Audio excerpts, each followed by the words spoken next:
Nunca imaginei que um sorriso pudesse esconder tantas sombras. Foi assim com Helena, a mulher que transformou minha vida em um pesadelo disfarçado de romance. Nossa história começou como tantas outras. Um encontro casual que parecia obra do destino, mas que se revelaria uma armadilha meticulosamente preparada. Conheci Helena em uma festa de aniversário de um amigo em comum.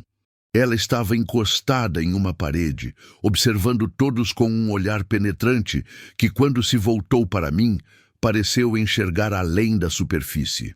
Conversamos por horas naquela noite, descobrindo interesses em comum e uma química inegável que nos aproximou rapidamente. Nas primeiras semanas, tudo era perfeito. Helena era apaixonada, inteligente e cheia de planos. Sua energia me contagiava e logo estávamos inseparáveis. Nossos amigos comentavam como formávamos um casal harmonioso, como se tivéssemos sido feitos um para o outro. Os primeiros sinais de alerta foram sutis. Helena começou a fazer pequenos comentários sobre minhas roupas, sugerindo mudanças no meu visual. Depois, passou a questionar minhas amizades, insinuando que certas pessoas não me faziam bem. Na época, interpretei aquilo como preocupação genuína, como cuidado de quem ama. Você merece o melhor, ela dizia, enquanto gradualmente redesenhava minha vida conforme sua visão. 6 meses depois de nos conhecermos, já morávamos juntos. Foi quando o controle se intensificou. Helena verificava meu celular regularmente, questionava cada minuto que eu passava longe dela e fazia cenas de ciúme que me deixavam exausto. Para evitar conflitos, comecei a ceder em tudo, tornando-me uma sombra do homem que costumava ser. Em casa, as tarefas domésticas recaíam todas sobre mim, enquanto ela passava horas nas redes sociais ou em suas misteriosas reuniões de negócios. Qualquer questionamento era recebido com explosões de raiva que me faziam recuar ainda mais. Você não me valoriza depois de tudo que faço por você, ela gritava, invertendo completamente a situação. O ponto de virada aconteceu em um domingo comum.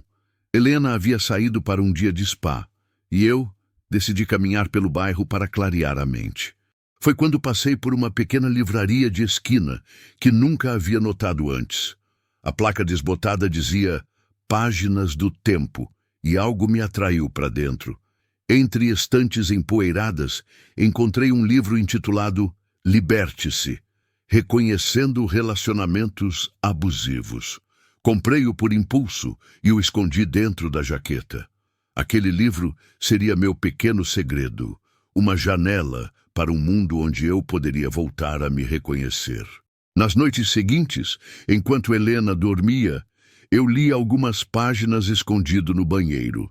Cada capítulo era como um espelho onde eu via refletida minha própria situação.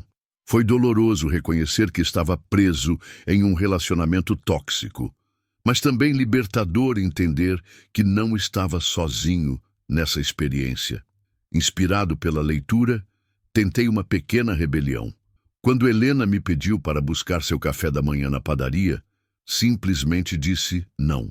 Seu rosto transformou-se instantaneamente, o sorriso dando lugar a uma expressão que nunca havia visto antes. Você acha que pode me desafiar? Ela riu, pegando seu celular. Talvez seu chefe gostaria de saber sobre aquele dinheiro que você desviou do caixa da empresa no ano passado. Meu sangue gelou. Em um momento de desespero financeiro, havia cometido um erro que Helena me convenceu a fazer, prometendo que ninguém jamais saberia. Agora percebi que aquilo não havia sido um ato de cumplicidade, mas sim a criação deliberada de uma arma contra mim. Tenho provas suficientes para te mandar para a prisão, ela continuou, mostrando-me fotos e documentos incriminadores. Então, vai buscar meu café ou prefere explicar isso para a polícia? Naquela noite, com as mãos trêmulas, queimei o livro na churrasqueira dos fundos. Cada página consumida pelas chamas parecia levar consigo um pedaço da minha esperança. Estava completamente encurralado. Os meses seguintes foram um declínio constante. Helena intensificou seu controle, monitorando cada aspecto da minha vida. Não podia mais visitar meus pais porque ela não se sentia confortável com eles. Meus amigos desapareceram um a um, cansados das desculpas que eu dava para cancelar nossos encontros. A depressão se instalou como uma sombra permanente. Perdi peso, não conseguia dormir e pensamentos sombrios começaram a me visitar com frequência alarmante.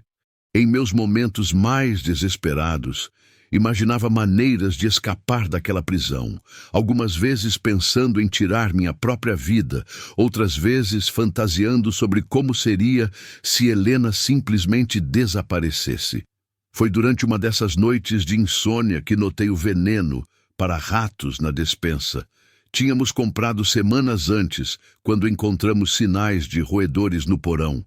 Helena havia insistido em usar o tipo mais forte disponível, mesmo quando sugeria alternativas menos tóxicas. A ideia surgiu como um sussurro distante que foi ganhando volume em minha mente. Inicialmente, tentei afastá-la, horrorizado com meus próprios pensamentos. Mas conforme os dias passavam e o abuso continuava, aquele sussurro transformou-se em um grito que não conseguia mais ignorar. Numa manhã de domingo, acordei antes do amanhecer.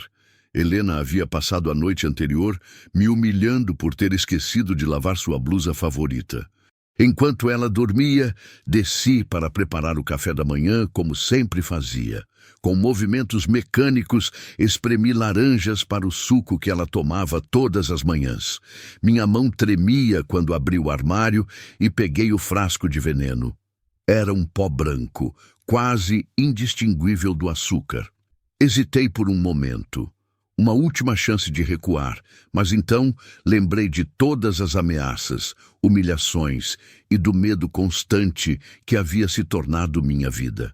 Misturei o veneno ao suco, mexendo cuidadosamente para dissolver todos os grânulos. Quando Helena desceu, coloquei o copo na mesa com um sorriso forçado.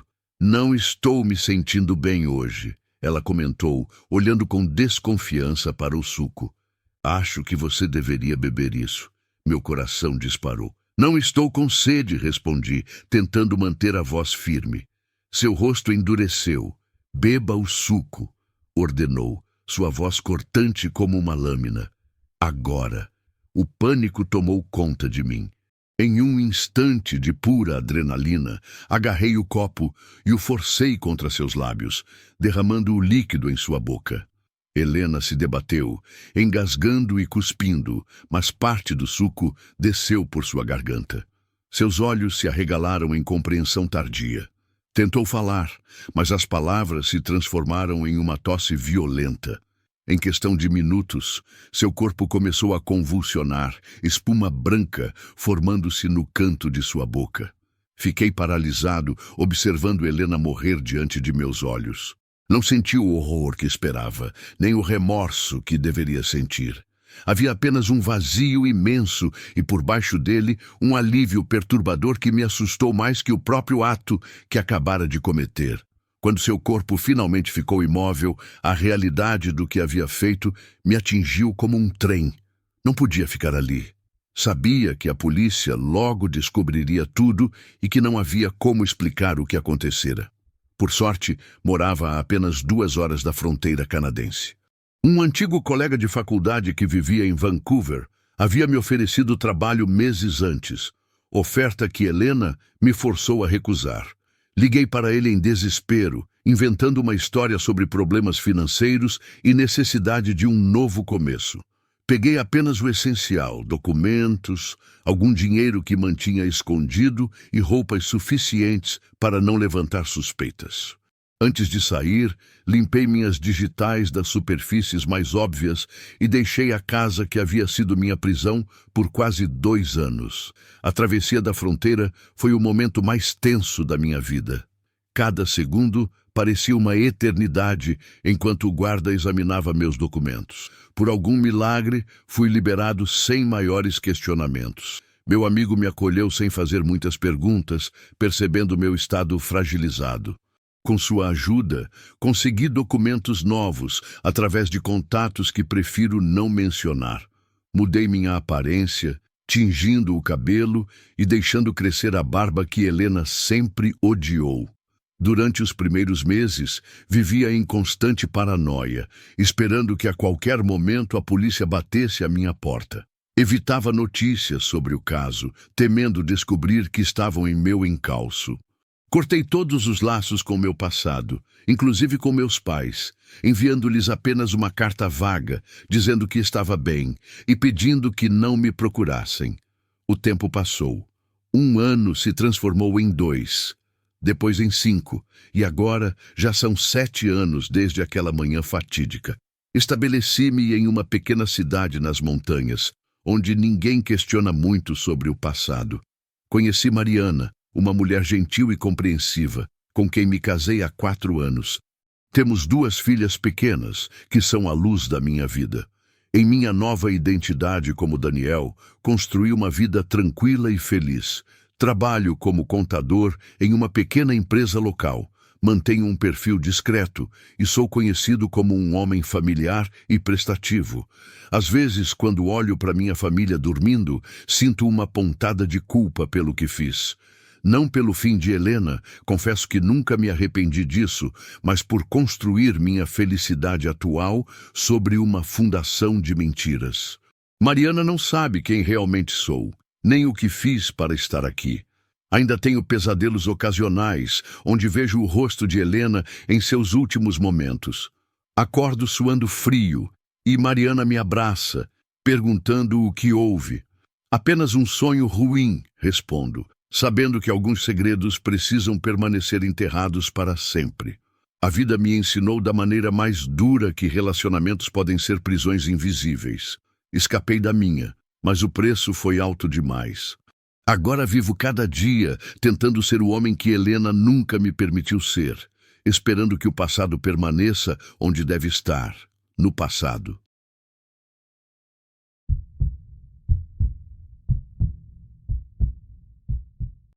Há 4 anos, acreditei ter encontrado a mulher ideal. Renata era tudo o que eu sempre sonhei. Carinhosa, sincera e com uma presença que me fazia sentir completo. Nosso relacionamento floresceu rapidamente e logo estávamos planejando um futuro juntos. Durante os 3 anos que passamos juntos, compartilhamos momentos inesquecíveis. Construímos memórias, sonhos e planos que pareciam perfeitos. Até meu irmão mais velho, Lucas, sempre cético sobre relacionamentos, comentava sobre como parecíamos felizes juntos. "Gabriel, vocês parecem saídos de um filme romântico", ele dizia. "Só não esqueça que a vida real nem sempre tem trilha sonora." Eu ria dessas observações, sem imaginar que logo enfrentaríamos uma tempestade que destruiria tudo o que construímos. Venho de uma família com patrimônio considerável, fruto de gerações de trabalho nos negócios familiares. Após testemunhar vários divórcios complicados entre parentes e amigos próximos, minha família desenvolveu uma postura cautelosa sobre casamentos. Quando anunciei meu noivado com Renata, meus pais expressaram alegria, mas também preocupação. "Gabriel, estamos felizes por você", disse meu pai durante um jantar familiar. "Mas precisamos falar sobre proteção patrimonial. Um acordo pré-nupcial é essencial nos dias de hoje." Inicialmente rejeitei a ideia. Para mim, sugerir um acordo pré-nupcial significava que eu não confiava plenamente em Renata. Como poderia pedir que ela assinasse um documento insinuando que nosso amor poderia ter prazo de validade? Conforme a data do casamento se aproximava, a pressão familiar aumentava. Foi quando Lucas me chamou para uma conversa franca. "Gabriel, isso não é sobre desconfiança", explicou ele. "É sobre responsabilidade. Pense nisso como um seguro de carro. Você não espera sofrer um acidente, mas fica aliviado por ter proteção quando algo dá errado." Suas palavras fizeram sentido, mas havia um problema. Renata sempre demonstrou desconforto quando falávamos sobre dinheiro. Ela se tornava defensiva, como se qualquer menção a finanças sugerisse que seu interesse em mim era material. Adiei a conversa várias vezes, enquanto o tempo corria e a data do casamento se aproximava. Nosso noivado foi celebrado com uma grande festa. Todos pareciam felizes, e eu acreditava que tínhamos um futuro brilhante pela frente. Algumas semanas depois, fui sozinho à festa de aniversário de um colega do meio empresarial. Renata decidiu ficar em casa, alegando uma forte dor de cabeça. Durante a festa, encontrei Catarina, uma antiga colega da universidade. Conversamos animadamente sobre os velhos tempos e quando uma música que ambos adorávamos começou a tocar, dançamos juntos. Foi uma dança inocente entre amigos, sem qualquer intenção romântica. O que eu não sabia era que alguém gravou aquele momento e o compartilhou nas redes sociais. Em questão de minutos, Renata viu o vídeo. Sua ligação me pegou de surpresa. Sua voz tremia de raiva. Quem é ela, Gabriel? Por que está dançando tão perto dessa mulher? Você nunca mencionou que ia encontrar outra pessoa? Tentei acalmá-la, explicando que Catarina era apenas uma amiga da universidade e que não havia nada além de uma dança casual entre conhecidos. Mas Renata não queria ouvir. Suas inseguranças, que já haviam aparecido em pequenos episódios antes, agora transbordavam. Perdi completamente o ânimo para a festa e decidi voltar para casa para conversar pessoalmente. No caminho, pensava em como resolver 2 problemas de uma vez: acalmar Renata e finalmente abordar o assunto do acordo pré-nupcial. Quando cheguei em casa, tentei iniciar a conversa com calma. Renata, precisamos conversar sobre algo importante. Sei que você está chateada com o vídeo, mas foi apenas uma dança entre amigos. E há outro assunto que venho adiando. Meus pais estão preocupados com questões legais e sugerem que consideremos um acordo pré-nupcial. O rosto de Renata transformou-se instantaneamente. Era como se tivesse confirmado seus piores temores. Então é isso? Ela disse, com a voz entrecortada pela raiva. Você está planejando me deixar. Quer proteger seu precioso dinheiro para poder fugir quando encontrar alguém melhor? Tentei segurar sua mão, mas ela se afastou bruscamente. Não é nada disso. É apenas uma formalidade, uma proteção para ambos. Renata saiu correndo do apartamento, deixando-me sozinho com meus pensamentos confusos. Foi uma noite terrível, repleta de mensagens não respondidas e ligações ignoradas. Na manhã seguinte, ela voltou. Seus olhos estavam vermelhos e inchados. Pensei muito, disse ela. Se você precisa de um contrato para confiar em mim, então não sou a mulher que você procura. Os dias seguintes foram tensos. Trocávamos palavras frias e distantes, enquanto eu tentava encontrar um equilíbrio entre as expectativas da minha família e o desejo de salvar meu relacionamento. 2 semanas depois, veio a noite que mudaria tudo. Renata foi à despedida de solteira de uma amiga e, segundo relatos posteriores, bebeu excessivamente. Durante a festa, alguém mostrou novamente o vídeo da dança, agora editado para parecer mais íntimo do que realmente foi. Olha como Gabriel está à vontade com essa garota, comentou uma amiga dela. Com certeza há algo entre eles. É por isso que ele quer o acordo pré-nupcial, para facilitar quando decidir te deixar. Aquelas palavras alimentaram todos os medos e inseguranças de Renata. Ela voltou para casa, completamente transtornada, batendo na porta e gritando meu nome.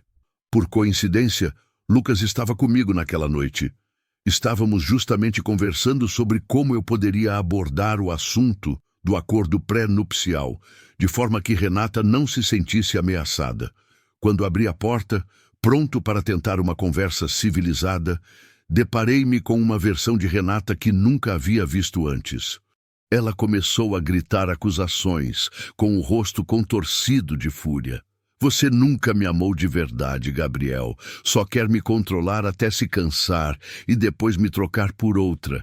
Eu sei o que você está planejando. Renata, por favor, acalme-se. Você não está pensando claramente, implorei, mas ela estava fora de si. Lucas, vendo que eu não conseguia acalmá-la, tentou intervir. Foi quando Renata, num impulso de raiva cega, mordeu a mão dele com força.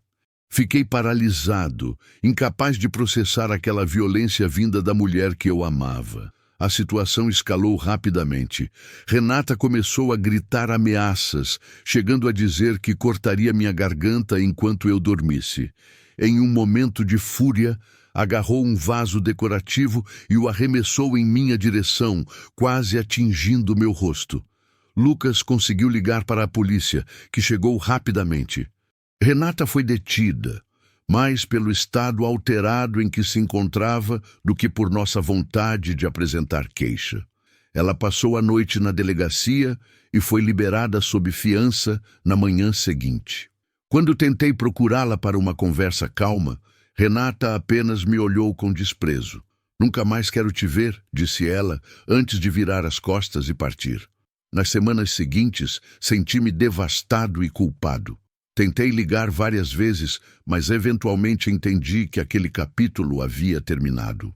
Lucas me ajudou a processar o ocorrido. "Gabriel, às vezes as coisas acontecem por um motivo", ele disse. "Depois de ver esse lado de Renata, você realmente acha que teriam um casamento feliz?" Com o tempo, percebi que ele estava certo. O incidente do acordo pré-nupcial não criou os problemas, apenas revelou fragilidades que já existiam. Renata tinha inseguranças profundas que eu nunca conseguiria sanar, e sua reação violenta mostrou um lado dela que eu desconhecia completamente. Hoje, olho para trás com uma mistura de tristeza e gratidão. Tristeza pelo que poderia ter sido, e gratidão por ter descoberto a verdade antes que fosse tarde demais. Às vezes, os sinais de alerta aparecem justamente quando precisamos vê-los, mesmo que no momento pareçam apenas obstáculos no caminho da felicidade.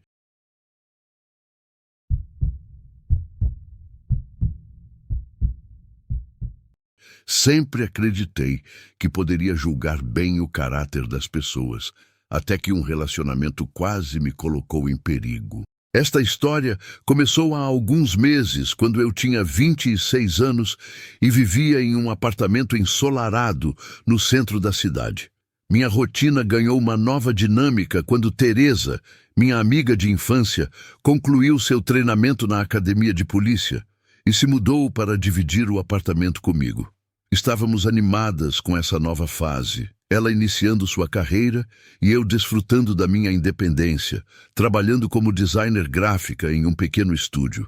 Nessa mesma época, conheci Matheus através de um aplicativo de encontros. Seu perfil mostrava um homem de 30 anos, sorridente, com descrições sobre seu amor por livros e viagens. Nas primeiras conversas, ele se mostrou atencioso e interessante. Começamos a sair, e por precaução mantive nossos encontros apenas nos finais de semana. Algo em mim ainda hesitava em aprofundar aquela relação. Após 2 meses de encontros casuais, estabelecemos um padrão confortável. Matheus respeitava meu espaço e nunca questionava essa limitação de nos vermos apenas nos finais de semana. Por isso, fiquei genuinamente surpresa quando, numa quarta-feira comum, a campainha tocou e o encontrei parado à minha porta. "Matheus?", perguntei, sem esconder minha surpresa. "O que faz aqui?" Ele sorriu de forma desarmante enquanto entrava sem esperar convite. "Tive uma reunião cancelada perto daqui e pensei, por que não surpreender a Carla?" Colocou uma garrafa de vinho tinto sobre o balcão da cozinha. Senti sua falta. Aquelas palavras derreteram minha hesitação inicial. Afinal, que mal havia em uma visita espontânea? Talvez fosse um sinal de que nosso relacionamento estava evoluindo naturalmente. Servi 2 taças de vinho e conversamos sobre nossos dias. Matheus contava sobre um projeto no trabalho quando a porta se abriu e Teresa entrou, ainda usando parte de seu uniforme policial. Ao ver Matheus, ela hesitou por um segundo. Algo tão sutil que, se eu não a conhecesse tão bem, teria passado despercebido. "Teresa, este é o Matheus que mencionei", apresentei, notando como ela forçou um sorriso enquanto o cumprimentava. Prazer em conhecê-la, disse Mateus, estendendo a mão. Carla me contou que vocês são amigas desde a infância. A conversa seguiu com uma tensão quase imperceptível, até que Mateus anunciou que precisava fumar. Volto em 1 minuto, disse, dirigindo-se à pequena varanda. Assim que a porta da varanda se fechou, Teresa me puxou para a cozinha com urgência. Carla, sussurrou, segurando meu pulso, preciso te contar algo. Sua expressão estava séria, os olhos fixos nos meus. Hoje, durante a passagem de turno, ouvi sobre um caso. O nome Mateus Cardoso foi mencionado. Senti um frio na barriga. Deve ser coincidência, argumentei, mas minha voz saiu fraca. Teresa balançou a cabeça. Vi a foto no sistema. Era ele, Carla. O pai dele esteve na delegacia registrando uma queixa. Queixa de quê? Perguntei, sentindo meu coração acelerar. Antes que Teresa pudesse responder, ouvimos a porta da varanda se abrir. Continuamos essa conversa depois, murmurou ela rapidamente. O restante da noite transcorreu em um limbo estranho. Observei Mateus com novos olhos, notando pequenos detalhes que antes ignorava, como ele verificava o celular constantemente, mantendo-o virado para baixo, como desviava de perguntas sobre sua família, respondendo vagamente antes de mudar de assunto. Quando tentei perguntar sobre seus pais, ele respondeu apenas: "Não tenho muito contato com eles ultimamente. Você sabe como são as famílias." E imediatamente começou a falar sobre um filme que queria assistir. Por volta das 10 da noite, simulei um bocejo. "Mateus, foi ótimo você ter vindo, mas amanhã tem uma reunião importante logo cedo." Ele pareceu brevemente contrariado, mas logo sorriu. "Claro, não quero atrapalhar seu descanso." Ao se despedir na porta, segurou meu rosto entre as mãos com uma intensidade que me deixou desconfortável. "Te vejo no fim de semana?" Assenti, aliviada quando finalmente fechei a porta. Teresa emergiu do quarto imediatamente. "O que você descobriu na delegacia?" Perguntei sem rodeios. Teresa sentou-se no sofá, indicando que eu fizesse o mesmo. "Não tenho todos os detalhes. Sou novata e não tive acesso ao boletim completo. O que sei é que o pai dele apareceu bastante abalado, mencionando algo sobre comportamento preocupante e objetos desaparecidos de casa. Isso não significa necessariamente algo grave", argumentei, mais para me convencer do que por realmente acreditar nisso. "Carla, você notou como ele evita falar sobre a família? Quanto realmente sabe sobre ele?" Refleti sobre isso. Em 2 meses de encontros, Mateus havia compartilhado histórias de viagens, opiniões sobre filmes e livros, mas quase nada sobre seu passado ou família. A única informação pessoal que eu tinha era que ele estava saindo de um relacionamento complicado, algo que mencionou brevemente no nosso segundo encontro. "Vou tentar descobrir mais", prometeu Teresa. "Mas, por favor, seja cautelosa. Não fique sozinha com ele até entendermos melhor a situação." Nos dias seguintes, Mateus continuou mandando mensagens carinhosas, agindo como se nada estivesse errado. Numa sexta-feira, propôs um jantar especial para o sábado. "Quero te levar a um lugar que significa muito para mim", escreveu. Respondi afirmativamente, pensando que talvez fosse uma oportunidade para entender melhor quem ele realmente era. Naquela mesma noite, Teresa chegou em casa com expressão grave. "Consegui mais informações", disse ela, fechando a porta com cuidado. Conversei com um colega mais experiente, fingindo interesse em aprender sobre procedimentos de registro de queixas. Sentei-me, preparada para o pior. O pai de Mateus denunciou 2 problemas: o desaparecimento de relógios valiosos da coleção da família e... Ela hesitou, comportamento inadequado em relação à madrasta. Comportamento inadequado? O que isso significa exatamente? Aparentemente, Mateus tem demonstrado interesse romântico pela esposa do pai, uma mulher consideravelmente mais jovem que o marido. O pai suspeitou quando encontrou mensagens no celular dela. Aquela revelação me deixou nauseada. Mateus havia me dito que estava saindo de um relacionamento complicado. Seria a madrasta esse relacionamento? Há mais uma coisa, continuou Teresa. O pai mencionou episódios de agressividade quando confrontado. Disse que teme pelo próprio bem-estar. No sábado, encontrei Mateus em um restaurante elegante no centro. Ele parecia normal, até charmoso, enquanto falava sobre vinhos e sugeria pratos. Observei-o atentamente, buscando sinais do homem perigoso que Teresa descrevera. Durante a sobremesa, reuni coragem. Mateus, você nunca fala sobre sua família. Como são seus pais?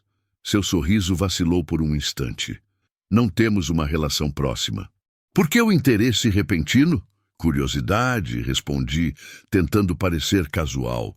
Estamos nos conhecendo há meses e sei tão pouco sobre seu passado. Ele mexeu no guardanapo, visivelmente desconfortável.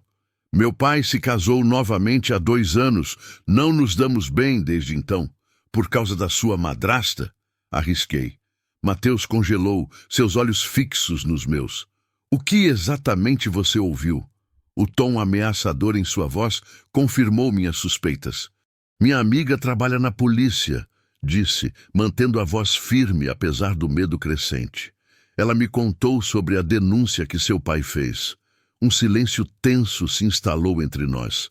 Finalmente, ele falou com voz controlada. Meu pai está inventando histórias. Ele não suporta que Vanessa e eu tenhamos nos aproximado. Ela tem apenas 30 anos, ele tem 65. O que esperava? Então é verdade? Sobre você e sua madrasta? Não é como ele faz parecer, respondeu defensivamente. Vanessa está infeliz. Ele a trata como um troféu, não como uma pessoa. Terminei o jantar o mais rápido possível, inventando uma dor de cabeça. Mateus insistiu em me acompanhar até em casa, mas fui firme. Prefiro ir sozinha. Preciso pensar. Não o vi nas 2 semanas seguintes, ignorando suas mensagens cada vez mais insistentes. Teresa continuou monitorando discretamente o caso através de conversas casuais na delegacia. Então, numa terça-feira chuvosa, ela chegou em casa mais cedo que o habitual. Seu rosto estava pálido. O que aconteceu? Perguntei, sentindo que algo grave havia ocorrido. Mateus foi preso ontem à noite, disse ela, sentando-se pesadamente. Houve uma discussão violenta na casa do pai. Quando a polícia chegou, sua voz falhou. O pai estava morto. Múltiplas facadas. Senti o sangue gelar em minhas veias. E a madrasta? Foi ela quem chamou a polícia. Segundo seu depoimento inicial, Mateus apareceu exigindo dinheiro. Quando o pai se recusou, ele perdeu o controle. Nos dias seguintes, mais detalhes vieram à tona. Descobrimos que Mateus e a madrasta mantinham um relacionamento há meses. Planejavam fugir juntos, mas precisavam de dinheiro. O roubo dos relógios havia sido apenas o começo. Sentada em nosso apartamento, olhando para a chuva pela janela, não conseguia parar de pensar em como estive próxima de me envolver seriamente com um homem capaz de tal violência. Se não fosse por Teresa e sua intuição aguçada, quem sabe onde eu estaria agora? Esta experiência me ensinou uma lição valiosa sobre confiança e aparências. Hoje, sou muito mais cautelosa sobre quem deixo entrar na minha vida. Pesquiso mais, observo mais, escuto minha intuição, porque às vezes aquele desconforto inexplicável que sentimos é nosso instinto tentando nos proteger de perigos que nossa mente consciente ainda não consegue ver.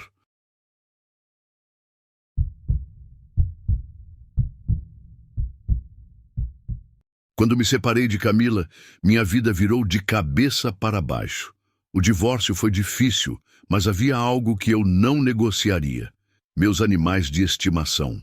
Para mim, Bento, meu pastor alemão, e meus 2 gatos, Nina e Léo, eram minha verdadeira família. Camila nunca escondeu seu desprezo por eles, reclamando constantemente dos pelos, do cheiro e da bagunça. Para ela, eram apenas um incômodo. Para mim, eram filhos que eu jamais abandonaria. Após a separação, precisei encontrar um novo lar para nós quatro. Depois de semanas procurando, encontrei um apartamento pequeno e antigo, afastado do centro da cidade. Não era luxuoso, mas serviria perfeitamente para nosso recomeço. Levei apenas o essencial: cama, escrivaninha, computador, roupas e, claro, meus queridos animais. Minha única preocupação era que eles se adaptassem bem ao novo ambiente. Desde o primeiro dia, porém, notei algo estranho. Bento, normalmente tão calmo e equilibrado, mostrava-se inquieto e nervoso. Andava de um lado para outro, como se pressentisse algo que eu não conseguia perceber. Os gatos estavam ainda piores. Nina se escondia pelos cantos e o pelo de Léo ficava constantemente arrepiado sem motivo aparente. É apenas o estresse da mudança, pensei, tentando me convencer de que tudo voltaria ao normal em alguns dias. Mas a situação só piorou com o passar do tempo.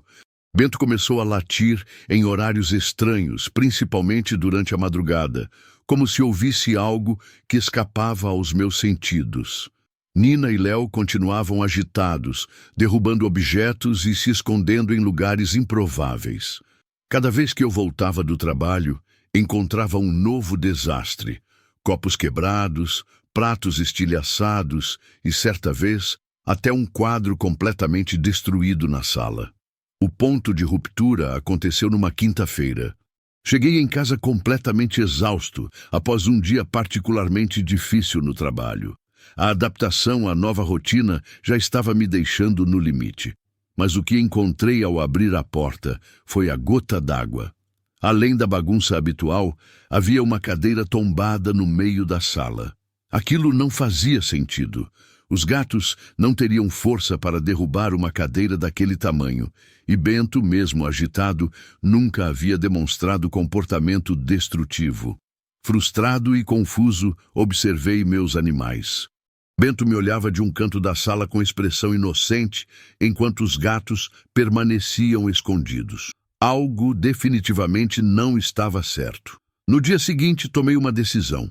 Instalaria uma câmera de segurança para descobrir o que acontecia na minha ausência. Talvez Bento estivesse tendo algum tipo de crise de ansiedade ou os gatos estivessem mais estressados do que eu imaginava. Jamais considerei que pudesse ser algo sobrenatural.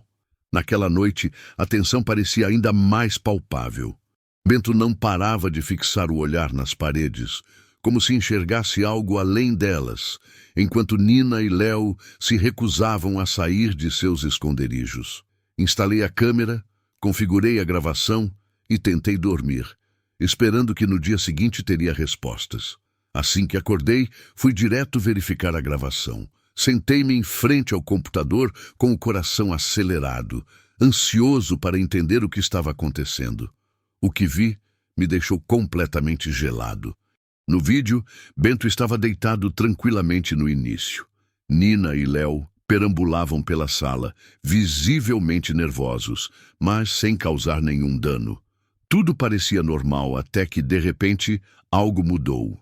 Os gatos começaram a se comportar de forma estranha, como se estivessem observando algo invisível à câmera. Seus pelos se eriçaram simultaneamente e, num instante, dispararam em direções opostas, como se fugissem de um ataque. Bento, por sua vez, apenas observava a cena com evidente confusão, sem se mover. Continuei assistindo atentamente quando presenciei algo impossível. A cadeira que encontrei tombada na noite anterior subitamente se ergueu sozinha e caiu violentamente contra o chão, com uma força que nenhum dos meus animais poderia ter gerado. Meu estômago revirou. Pausei o vídeo e ergui os olhos. Bento estava parado na porta do quarto, mas não olhava para mim. Seu olhar fixava um ponto na parede atrás de mim. Quando me virei, vi que Nina e Léo também encaravam o mesmo lugar, como se seguissem algo invisível que se movia pelo quarto. Suas cabeças giravam em sincronia, acompanhando o movimento daquela presença que eu não conseguia ver. De repente, Bento começou a latir furiosamente, não para a parede, mas para um ponto exatamente ao meu lado. Antes que pudesse reagir, senti um violento empurrão que me lançou contra a parede. O impacto reverberou por todo o meu corpo. Mas o pior estava por vir.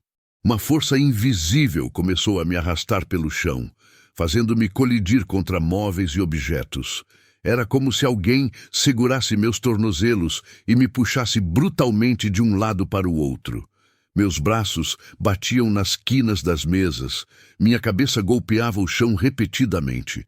Tentei me agarrar a qualquer coisa, o sofá, uma mesa, mas a força era implacável.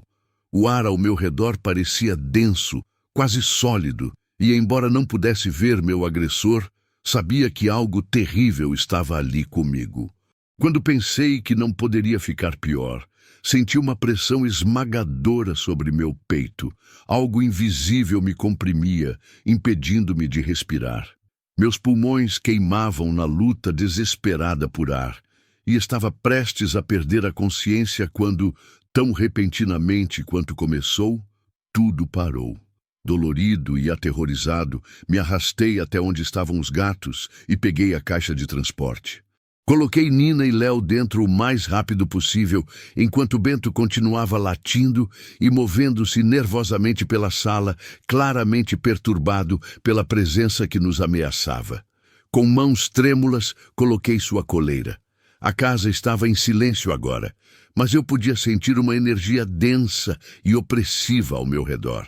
Caminhei em direção à porta, segurando a caixa de transporte em uma mão e a coleira de Bento na outra.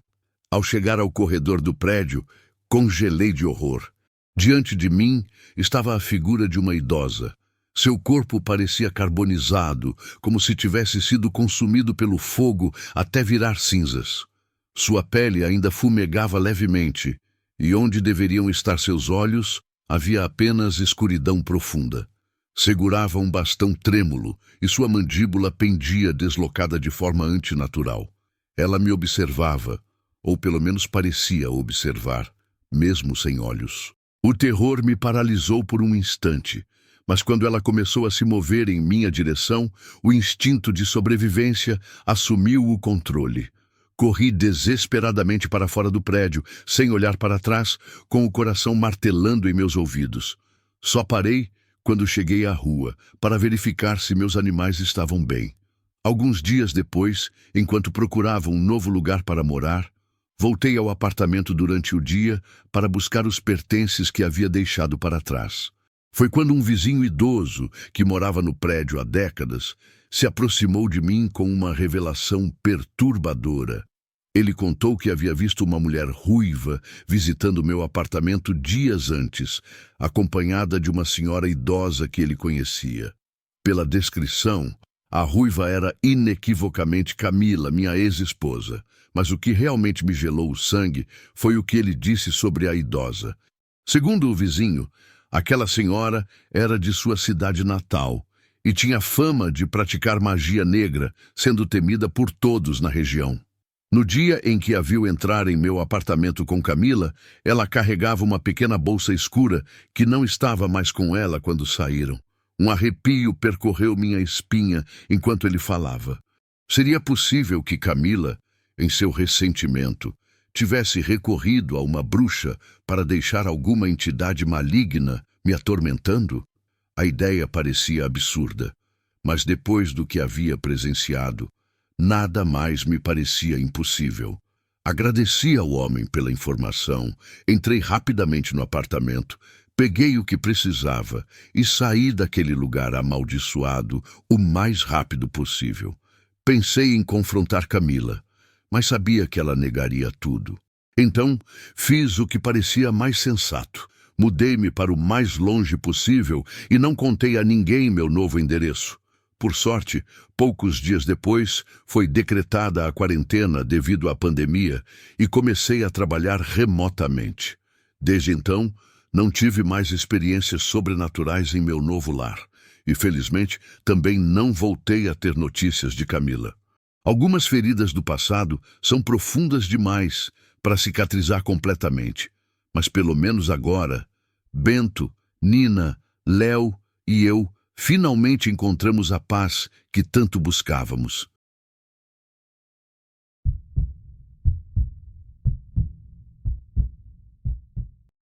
Ainda tremo quando me lembro daquela noite no campus, vendo-o entre as árvores com uma arma na mão.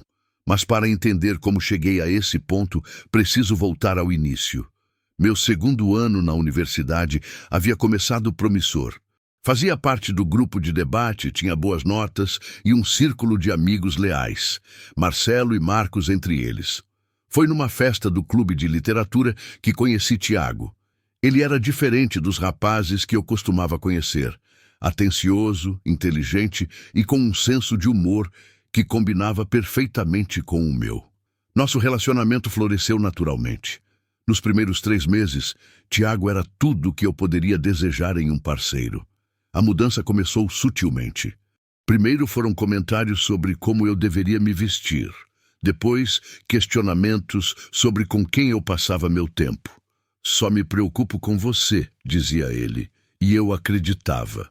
Quando Marcos mencionou que achava o comportamento de Tiago controlador, dispensei o comentário como exagero. Então, veio a obsessão religiosa. Tiago nunca havia sido particularmente devoto.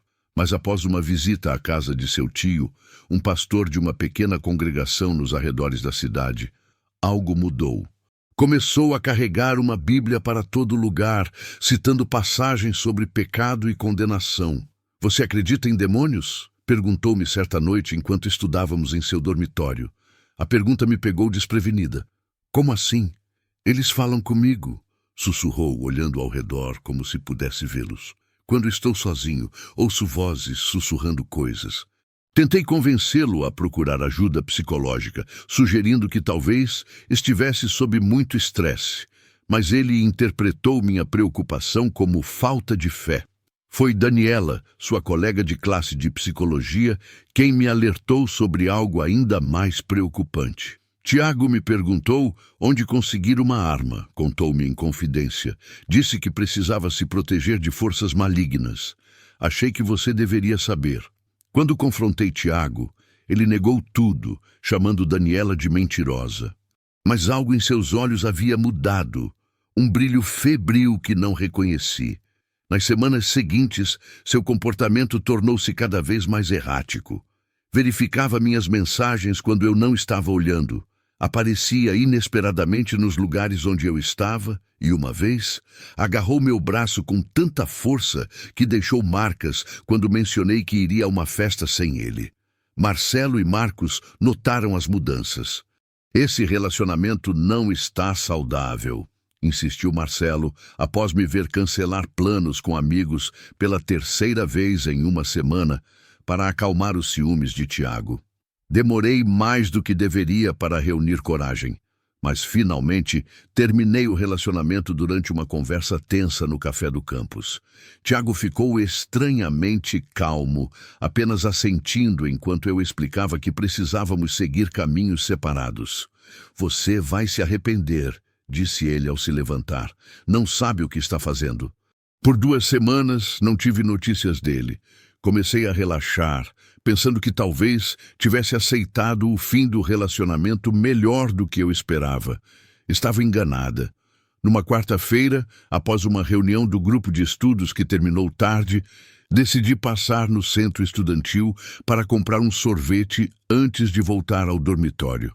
Enquanto caminhava pelo campus parcialmente iluminado, sentia aquela sensação inconfundível de estar sendo observada.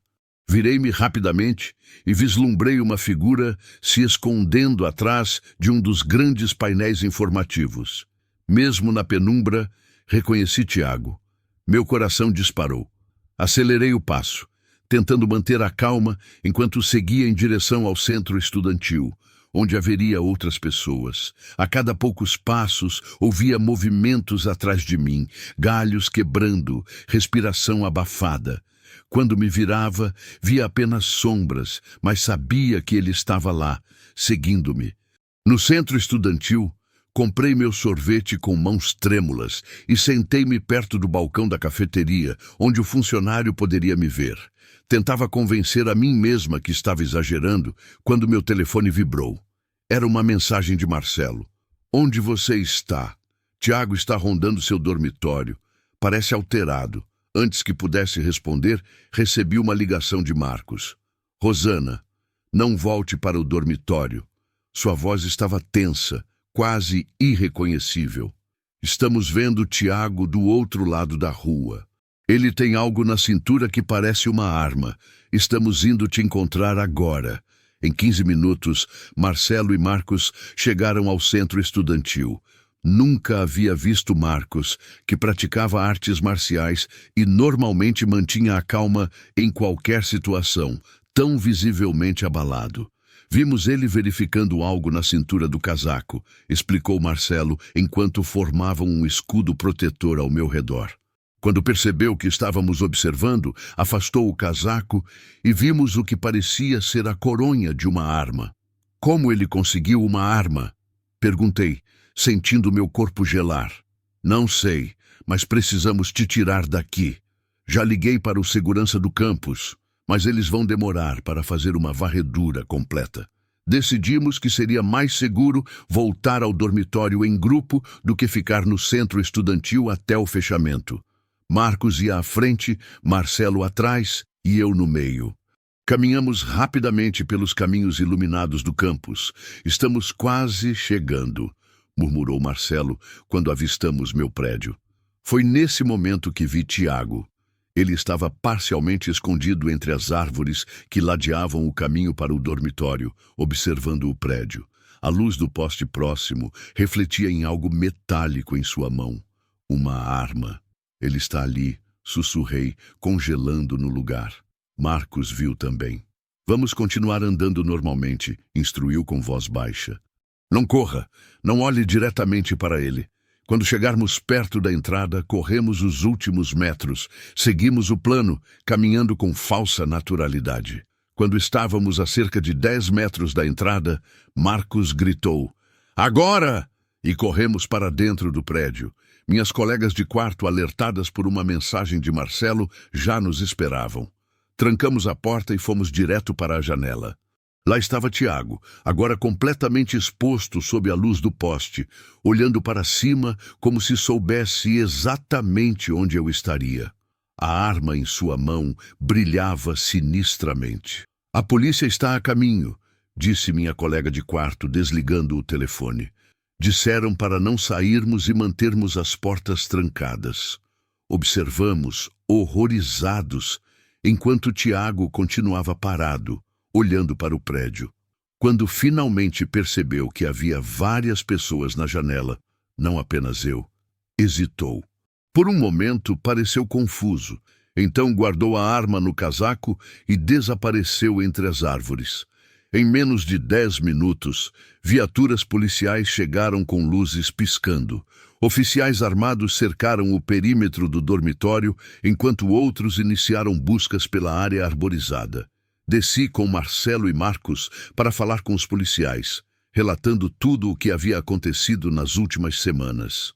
"Vocês têm certeza de que viram uma arma?" perguntou um dos oficiais. "Absoluta", confirmou Marcos. Estava na mão dele, claramente visível sob a luz do poste. 2 horas depois, um oficial retornou para informar que haviam encontrado Tiago escondido em um conjunto de arbustos a cerca de 200 metros do dormitório. Ele portava um revólver calibre 22 carregado. "Ele confessou que pretendia usar a arma?" perguntei, ainda tremendo. "Sim", respondeu o oficial com expressão grave. "Ele disse que você havia se afastado de Deus ao terminar com ele, e que sentia que era seu dever salvar sua alma, enviando-a para o julgamento divino. Tiago foi detido e posteriormente transferido para um hospital psiquiátrico após avaliação. Descobri que havia comprado a arma ilegalmente de um conhecido de seu tio, usando dinheiro que economizara de seu trabalho de meio período. Na semana seguinte, não consegui permanecer no mesmo dormitório. A administração da universidade me ajudou a encontrar acomodação em outro prédio, enquanto amigos que trabalhavam na segurança do campus ficaram de olho em minhas antigas colegas de quarto até que pudessem se mudar também. A universidade implementou medidas de segurança adicionais após o incidente, incluindo mais iluminação nas áreas arborizadas e patrulhas regulares. Comecei a frequentar terapia, tentando processar o trauma e entender como não havia percebido antes a gravidade dos problemas de Tiago. 5 anos se passaram desde aquela noite. Terminei a faculdade, comecei uma carreira e, aos poucos, reconstruí minha sensação de segurança. Mas algumas cicatrizes permanecem. Ainda verifico 2 vezes se as portas estão trancadas antes de dormir. Ainda sinto um arrepio quando vejo alguém parado entre árvores à noite. E às vezes, nos meus pesadelos, ainda vejo Tiago olhando para minha janela, arma em punho, esperando sua chance. O que aprendi é que o perigo nem sempre vem de estranhos nas sombras. Às vezes, vem de alguém que conhecemos, alguém em quem confiamos. Hoje, falo abertamente sobre minha experiência em grupos de apoio para sobreviventes de relacionamentos abusivos, esperando que minha história possa ajudar outras pessoas a reconhecerem os sinais de alerta antes que seja tarde demais. A sombra daquela noite nunca me abandonará completamente, mas não deixo mais que ela defina quem sou ou como vivo minha vida. Essa, talvez, seja minha maior vitória.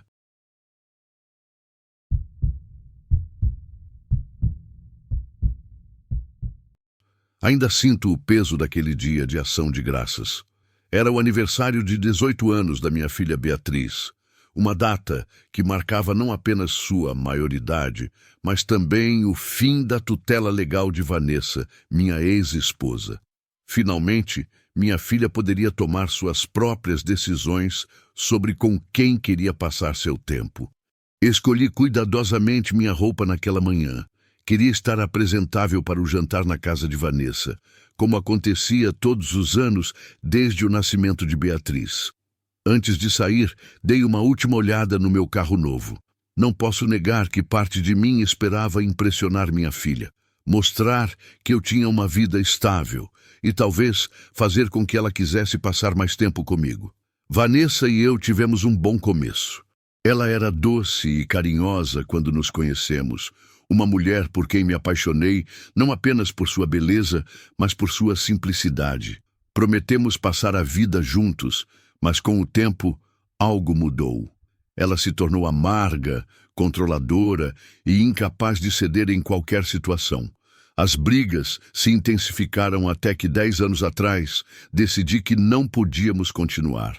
Aguentei muito por Beatriz. Queria que ela tivesse uma família unida, mas eventualmente percebi que uma casa cheia de conflitos fazia mais mal do que bem. Desde a separação, Vanessa tentou constantemente me afastar de nossa filha, usando cada oportunidade para me diminuir aos olhos dela.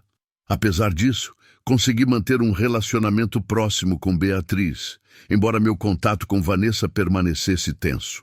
Quando cheguei ao apartamento, Beatriz abriu a porta e me recebeu com um abraço caloroso. Mesmo sem ver Vanessa, pude sentir sua presença e seu desconforto misturado ao aroma da comida que preenchia o ambiente. Ouvi seu suspiro irritado quando beijei a bochecha de minha filha. Aquele momento com Beatriz, porém, recarregou minha energia. Sentia tanta falta dela. Beatriz pegou a cesta de sobremesas que trouxe e me ajudou a entrar. Vanessa emergiu da cozinha minutos depois, forçando um sorriso e me dando um abraço rápido e artificial antes de voltar para seus afazeres. Minha filha apenas deu de ombros, acostumada com esse comportamento, e começou a me contar animadamente sobre o presente que seu namorado havia enviado. Apesar do ciúme paterno, fiquei feliz por ela confiar em mim para compartilhar detalhes de sua vida. Vanessa nos interrompeu, pedindo ajuda para preparar a mesa. Beatriz foi para a cozinha ajudar com a comida enquanto eu arrumava a mesa de jantar.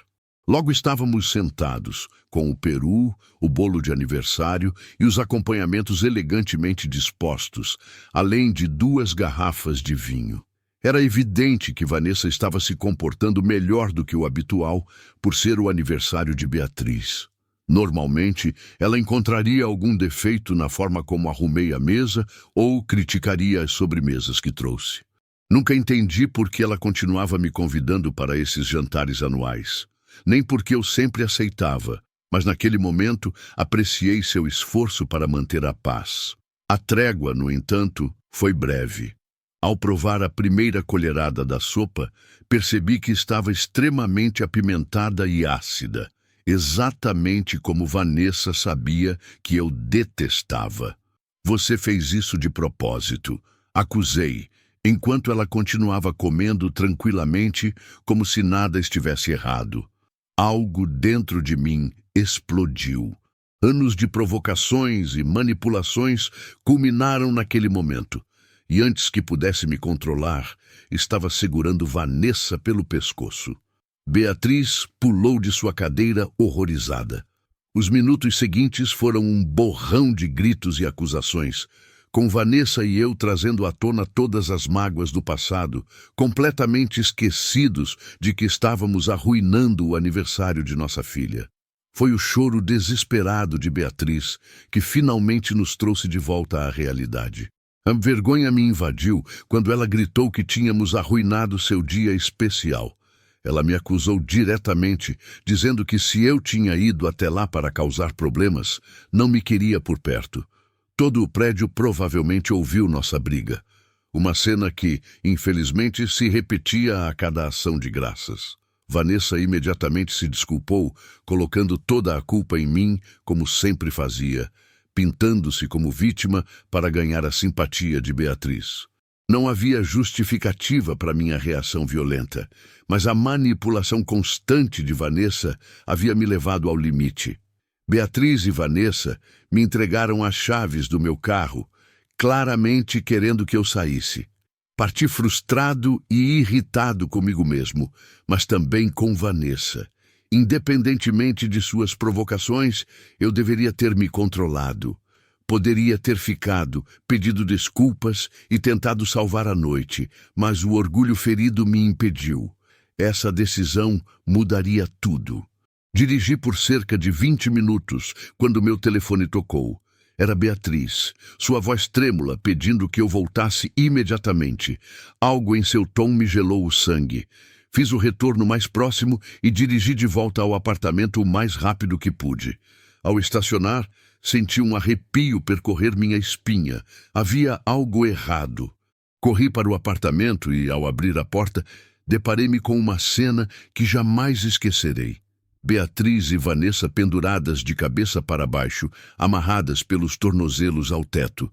Sangue gotejava de seus pescoços, seus corpos cobertos de hematomas.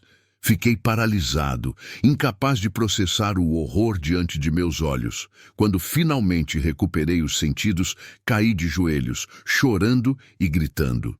Com mãos trêmulas, liguei para a polícia. Não sei quanto tempo levou até que os policiais chegassem. Fui algemado e levado para interrogatório enquanto a cena era investigada. 3 dias depois, fui liberado quando as câmeras de segurança do prédio e do estacionamento confirmaram que eu estava longe do local no momento do crime. A investigação revelou que o assassino havia entrado no prédio logo após minha saída, aproveitando-se da porta que não fechou completamente. As câmeras mostraram uma figura encapuzada subindo as escadas, mas seu rosto nunca ficou visível. Beatriz conseguiu ligar para mim quando ouviu alguém forçando a porta do apartamento, mas o invasor a encontrou antes que pudesse se esconder. Apesar dos esforços da polícia, o assassino nunca foi capturado. As poucas pistas levaram a becos sem saída, e o caso eventualmente esfriou. Os investigadores suspeitaram de um assalto que deu errado, ou possivelmente um crime passional relacionado a algum ex-namorado de Vanessa, mas nada foi comprovado. Todos os dias, acordo com a imagem delas em minha mente. Se tivesse controlado minha raiva, se tivesse ficado no apartamento, talvez pudesse ter protegido minha família. Essa culpa me consome, mesmo sabendo racionalmente que não poderia prever o que aconteceria. 5 anos se passaram desde aquela noite e ainda luto para encontrar algum propósito. Participo de grupos de apoio para pais que perderam filhos e trabalho com organizações que ajudam vítimas de violência. É minha forma de honrar a memória de Beatriz e, de alguma forma, buscar redenção pelo momento em que deixei que minha raiva destruísse o que mais importava. A dor nunca desaparecerá completamente, mas aprendi que devo continuar vivendo, não por mim, mas por Beatriz, que teria querido que eu encontrasse paz apesar de tudo.